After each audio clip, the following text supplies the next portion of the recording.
ہمارے لیے کلام پاک کتنی بڑی فضیلت ہے؟ اعوذ باللہ من الشیطان اللعین الرجیم، بسم اللہ الرحمن الرحیم۔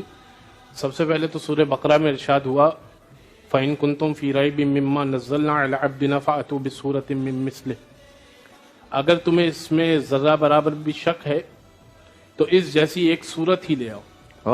قرآن تو ایسا ہے کہ قرآن کے بارے میں خود خدا نے کہا اِنَّا نَحْنُ نَزَّلْنَا الذِّكْرَ وَإِنَّا لَهُ لَحَافِظُونَ، ہم نے اس ذکر کو نازل کیا، ہم اس کی حفاظت کریں گے۔ تو ذکر بھی پروردگار نے نازل کیا، اور کیا کمال کا کہ جو قرآن کے بارے میں فرمایا کہ اگر لو انزلنا هذا القرآن على جبل لرأيته خاشعا متصدعا من خشیت اللہ، اگر اس قرآن کو ہم پہاڑوں پہ نازل کرتے تو خدا کی خشیت سے یہ ریزہ ریزہ ہو جاتا، یہ پہاڑ ریزہ ریزہ ہو جاتا۔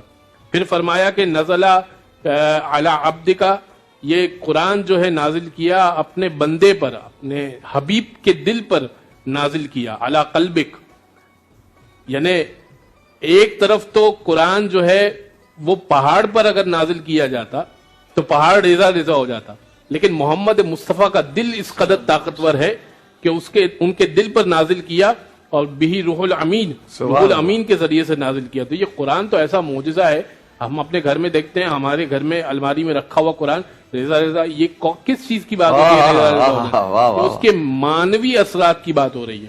جیسے جیسے انسان قرآن پڑھتا جاتا ہے اس کے ایمان میں اضافہ ہوتا جاتا ہے۔